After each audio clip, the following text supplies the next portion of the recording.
नमस्कार बच्चों, मेरा नाम है नीतू चौहान और स्वागत है आप सभी का ब्राइट फ्यूचर में। बच्चों, हम लोग जो पिछले वीडियो थे उसमें पढ़े थे सिपाही विद्रोह और उसके विफल होने के कारण, यानी कि हमारे असम के लोग सिपाही विद्रोह में असफल क्यों हो गए थे, इसके कारण हमने पढ़े थे। और अभी तक आप लोगों ने उस वीडियो को नहीं देखा है तो आप डिस्क्रिप्शन में जा कर के नीचे देख लीजिए, उसका लिंक जो है मैंने दिया हुआ है ऑलरेडी। तो उस वीडियो को देखने के बाद से आप अगले वीडियो को देखिए, फिर आपको अच्छी तरह से समझ में आ जाएंगे। तो चलिए हम नेक्स्ट जो पार्ट है आज स्टार्ट कर लेते हैं। इसका जो पॉइंट है उसका नाम क्या है, असम में कृषक विद्रोह का उत्थान। तो असम में जो कृषक विद्रोह था वो हुआ क्यों था, क्या कारण थे उसके, राइट। चलिए हम देख लेते हैं इसका। देखिए 1857 के विद्रोह के बाद सरकार की काफ़ी हानि हुई थी। देखिए जो ब्रिटिश सरकार थी ना उसकी मतलब जो विद्रोह हो गया था सिपाही विद्रोह 1857 का टाइमिंग में, तो उस ब्रिटिश सरकार को उस विद्रोह को रोकने के लिए काफ़ी पैसा खर्चा करना पड़ा था। तो पैसे खर्च करने के लिए उसके जो पैसे खर्च हो गई थी तो उसको कहीं ना कहीं से तो उसको पैसे को निकालने का प्रयास करेंगे ही, राइट। देखिए यहाँ पर विद्रोह का दमन करने के लिए ब्रिटिश सरकारों को काफ़ी धन का खर्च करना पड़ा था। यानी कि वे लोग, हमारे जो असम के जो सिपाही थे वे लोग विद्रोह कर रहे थे, या फिर पूरे भारत के जो सिपाही थे उसका विद्रोह कर रहे थे। तो उस विद्रोह को रोकने के लिए ब्रिटिश सरकार ने अपने काफ़ी पैसे खर्च किए थे। तो अब उस पैसे को फिर से पाने के लिए उन लोगों ने अलग अलग तरह से हमारे असम में कर लगाने का प्रयास किया था। तो देखिए यहाँ पर इन लोगों ने कौन कौन से कर लगाए हैं, जैसे कि 1858 में टिकट शुल्क कर, यहाँ पे आप देख रहे हो स्टाम्प ड्यूटीज। उसके बाद में 1860 में आयकर यानी कि इनकम टैक्स। फिर उसके बाद से और भी कई तरह के कर हैं, जैसे कि जंगल की लकड़ी, बांस, घास आदि के उपयोग पर कर भी लगाया गया था। यानी कि मान लीजिए अगर आप जंगलों से कुछ लकड़ियाँ ला करके अपने लिए कुछ काम वगैरह कर रहे हो, अपने जीवन को व्यतीत कर रहे हो, या फिर उसमें से कुछ अन्य चीज़ें हैं जिसका आप उपयोग कर रहे हो अपने जीवन में, तो उस तरह के जितने भी चीज़ें थी उस पर क्या हुआ था कि ब्रिटिश सरकार ने कर लगाने का प्रयास किया था, ताकि उनके जो भी पैसे हैं वो फिर से उन्हें मिल जाए। यानी कि जो भी उनके घाटा हुए थे, उन लोगों ने युद्ध में लगाए थे, वो पैसे फिर से असम की जनता से ही लेने का प्रयास किया जा रहा था ब्रिटिश सरकार के द्वारा।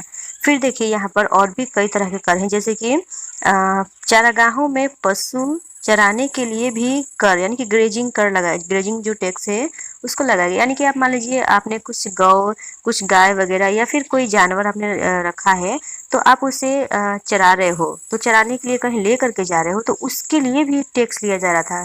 सोचिए आप कहीं मान लीजिए किसी जानवर को पालन पोषण कर रहे हो, उसका जीवन उसको मतलब रख रहे हो आप, तो कहीं पर आप ले जा रहे हो उसे चराने के लिए, तो अगर कोई व्यक्ति आपसे कहे कि इसके लिए भी आपको पैसा देना होगा, तो क्या वो आपको सही लग रहा है? तो यहाँ पर क्या हुआ था, ब्रिटिश सरकार ने ऐसा कार्य किया था, हमारे असम के लोगों से हर तरह से कर लिया गया था। जो भी आप कहीं जंगलों में जा रहे हो, लकड़ियाँ ला रहे हो, उससे उसके लिए भी आपको कर देना पड़ रहा था। या फिर जो टिकट होते हैं उस पर कर लग गया। आप कुछ इनकम कर रहे हो, कुछ कमा रहे हो, उसके ऊपर भी आपको टैक्स देना होगा कुछ पैसे, उसके बाद ही आप अपना जीवन चला सकते हो। तो इस तरह के कई तरह के जो कर थे वो किसने लगाए थे, ब्रिटिश सरकार ने लगाए थे। तो अब देखिए हमारे असम में क्या हो गया कि ये सब कर जब लगाया गया अंग्रेजों के द्वारा, तो क्या हुआ कि हमारे असम में अब कई तरह की जो सभाएं हैं, जो मीटिंग्स वगैरह हैं, या फिर अंग्रेजों के खिलाफ कुछ विद्रोह जो है वो शुरू कर दिया गया हमारे असम के लोगों के द्वारा।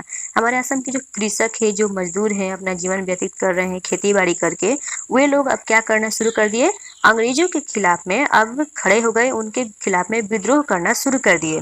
तो जैसे कि यहाँ पर दिया गया है एक पहला पॉइंट जो है जनता की सभा। तो इस जनता की सभा में क्या है हम देख लेते हैं।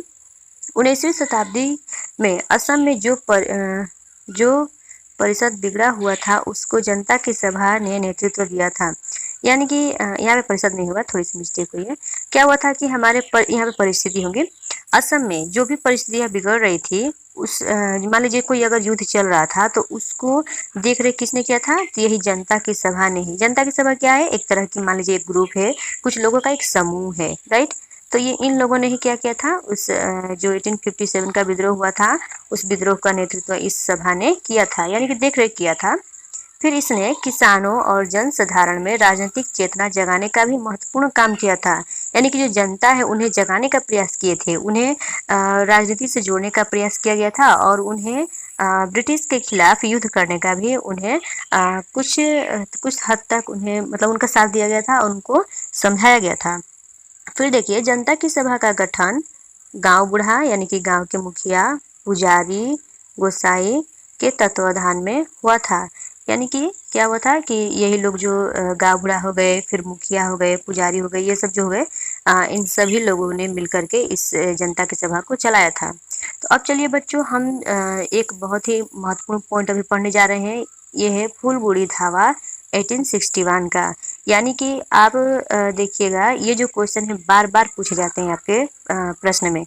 कभी भी आप देख लीजिए, कोई भी क्वेश्चन पेपर आप उठा के देख लीजिए, उसमें प्रत्येक वर्ष 4 मार्क्स 5 मार्क्स इस तरह से इस फूलगुड़ी के ऊपर क्वेश्चन रहते ही रहते हैं कि फूलगुड़ी धावा आखिर है क्या। तो देखिए बच्चों, फूलगुड़ी जो धावा है बहुत ही इंपॉर्टेंट पॉइंट है आपके लिए, वेरी वेरी इंपॉर्टेंट। इसको आप जैसे भी चाहें इसको समझ लीजिए और उसको एग्जाम के लिए आप इसे तैयारी कीजिएगा। इसमें से कुछ ना कुछ क्वेश्चन आपके लिए रहेंगे ही रहेंगे। तो चलिए इसको बहुत ही शॉर्ट में मैं आपको समझाने का प्रयास कर रही हूँ। और बच्चों, अगर आपने इस वीडियो को अभी तक मान लीजिए इस चैनल को सब्सक्राइब नहीं भी किया है तो सब्सक्राइब कर लीजिएगा और अपने फ्रेंड्स को भी आप शेयर कीजिएगा ताकि उन लोगों को भी इससे फ़ायदा हो सके। तो देखिए बच्चों, फूलगुड़ी धावा 1861 यानी कि 1861 में ही हुआ था ये। तो ये है क्या चीज़, चलो हम देख लेते हैं। फूलगुड़ी ये है जगह है, ये नौगांव होगा बच्चों, नाम हो गया यहाँ पे हो जाएगा क्या चीज़, नौगांव। हाँ देखिए, क्या हुआ था कि जो फूलगुड़ी है वो नौगांव से कुछ दूर एक छोटा सा गांव था। यहाँ पर तीवा जनजाति के लोग निवास करते थे। दीवा नहीं होगा यहाँ पे, तीवा, राइट। तो देखिए नौगांव से कुछ दूर, ये मान लीजिए नौगांव हो गया, इससे कुछ दूर पर अगर हम जाते हैं तो वहाँ पर ही फूलगुड़ी नाम का एक जगह है। और यहाँ पे कौन से जाति के लोग रहते हैं, तो तीवा जनजाति के लोग निवास करते हैं। तो अब तीवा जनजाति के लोगों के जो साथ था, इनके साथ में ही ब्रिटिश सरकार का युद्ध होगा। तो किस बात को लेकर के इनके साथ में युद्ध होगा, उस बात को हम चलिए आगे देख लेते हैं। अफीम की खेती करना उनकी जीविका थी। किसकी जीविका थी, यानी कि वही तीवा जाति के लोग जो नौगांव में रह रहे थे, तीवा जाति के लोग, यही तीवा जाति के लोग क्या करते थे, अफीम की खेती करके अपना जीवन व्यतीत करते थे। फिर देखिए बच्चों आगे क्या हुआ था, उधर ब्रिटिश सरकार भी खुद अफीम का व्यापार करती थी। यानी कि असम के जो तीवा जनजाति के लोग हैं वो अफीम का खेती तो कर ही रहे थे, साथ साथ में जो ब्रिटिश सरकार है वे लोग भी अफीम का खेती करना शुरू कर दिए। तो ब्रिटिश सरकार द्वारा अफीम की बिक्री शुरू करने पर अफीम की खेती करके जीविका कमाने वाले फूलगुड़ी क्षेत्र के किसान काफ़ी क्षुब्ध हुए थे। मान लीजिए आप अगर मान लीजिए आप गन्ने का ही खेती कर रहे हो, हमारे यहाँ पे तो गन्ने की खेती अधिक होती है, तो आप गन्ने का खेती कर रहे हो, उसी से अपना जीवन चला रहे हो। लेकिन साथ साथ में इधर ब्रिटिश सरकार है वो क्या कर रही है, वो भी गन्ने का खेती करना शुरू कर दी, व्यापार करना शुरू कर दी। तो अब उसने मान लीजिए आपसे कहा कि आपको इस गन्ने का खेती नहीं करना है, तो अब मान लीजिए कि आपका जो जीविका है वही तो बंद हो जाएगी। आप अब किस तरह से अपना जीवन चलाओगे। तो उसी तरह सेम टू सेम जैसे कि ये जो तीवा जनजाति के लोग हैं उनके साथ में ऐसा हुआ था। वे लोग क्या करते थे, अफीम की खेती करके उससे उसका व्यापार करते थे, उसे बिक्री करके जो भी पैसे मिलते थे अपना जीवन चला रहे थे। लेकिन साथ साथ में इन लोगों ने क्या किया, ब्रिटिश सरकार ने उसने खुद का अपना अफीम का व्यापार करना शुरू कर दिया और तीवा जनजाति के जो किसान हैं उन लोगों को अफीम का खेती करने से रोक लगा दिया। फिर उसके बाद क्या हुआ, उसके बाद देखिए फिर क्या हुआ कि ब्रिटिश सरकार ने फूलगुड़ी में अफीम की खेती पर पूरी तरह रोक लगा दी। फलतः तीवा जनजाति के किसानों का जीवन यापन कठिन हो गया। अब उनका जीवन जो है उसका जीना भी दुभर हो गया। फिर किसानों ने 1861 में क्या किया कि एक तरह से अंग्रेजों के खिलाफ में विद्रोह शुरू कर दिया। यानी कि अब वो लोग लड़ाई शुरू कर दिए अपने जीवन को व्यतीत करने के लिए, अपने जीविका को बचाए रखने के लिए। उन लोगों ने किसके खिलाफ में विद्रोह शुरू किया, ब्रिटिश सरकार के। क्यों किया, क्योंकि इन लोगों ने अफीम की खेती पर रोक लगाया था। फिर देखिए आगे क्या हुआ, इन लोगों ने फिर और भी चीज़ों पर, कई चीज़ों पे कर लगाए, जैसे कि पान तामुल की बिक्री पर भी कर लगाने वाली थी। देखिए अभी लगाई नहीं थी, लेकिन इसके साथ साथ में उन लोगों ने क्या करना शुरू कर दिया कि जो पान तामुल भी ये लोग बेचते थे, उसका जो व्यापार करते थे, उस पर भी इन लोगों ने कर लगाने का प्रयास कर दिया था। फिर चलिए आगे हम देख लेते हैं क्या हुआ। आगे देखिए यहाँ पर दिया हुआ है कि लेफ्टिनेंट हर्बर्ट स्कोन्स नौगांव का उपायुक्त था, यानी कि नौगांव जो है नौगांव उस जगह का मतलब वो एक तरह का एक तरह का ऑफिसर था, वो वहाँ का देख रेख करने वाला, वहाँ का डिस्ट्रिक्ट कमिश्नर भी हम बोल सकते हैं। तो ये जो उपायुक्त था, तो उसके पास कुछ किसान गए थे। क्यों गए होंगे उसके पास, चलिए हम देख लेते हैं। किसान उसके पास गए और अफीम तथा पान तामुल के कर को रद्द करने का विनती किया। देखिए, कुछ किसान मिल करके किसके पास गए, नौगांव का जो उपायुक्त था, जो लेफ्टिनेंट था, उसके पास गए, ताकि इन लोगों के जो खेती बाड़ी पर रोक लगाया जा रहा है, जो जो भी चीज़ों पर कर लगाया जा रहा है, उसको वो लेफ्टिनेंट उसे रोक दे। लेकिन अब क्या होता है, हम देख लेते हैं। उसने किसानों की बात सुनने के बजाय उनका अपमान कर दिया। देखिए बच्चों, यहाँ पर जो ब्रिटिश सरकार थी, उनको इनकी जो प्रॉब्लम थी सॉल्व करना चाहिए था, लेकिन उन लोगों ने उल्टा ही अपमान कर दिया था। और साथ ही साथ 18 सितंबर 1861 को 4000 किसान जमा हो गए थे। कहाँ पर, नौगांव में ही जमा हुए थे। वे लोग ब्रिटिश के खिलाफ में युद्ध करने के लिए 4000 किसान इकट्ठा हुए, ताकि ब्रिटिश के खिलाफ हम युद्ध करेंगे। तो फिर क्या हुआ कि जो हर्बर्ट था, जो नौगांव का उपायुक्त था, उसने अपने सहयोगी लेफ्टिनेंट सिंगर को सभा स्थल पर भेजा, यानी कि जहाँ पर जितने भी ये किसान जुटे हुए थे, उस जगह पर कौन गया, उस जगह पर कौन गया था, तो उस जगह पर गया था सिंगर। सिंगर को किसने भेजा, तो सिंगर को भेजा था लेफ्टिनेंट साहब ने। फिर क्या हुआ, किसानों ने उससे कहा कि सभी प्रकार के कर हटा लिया जाए।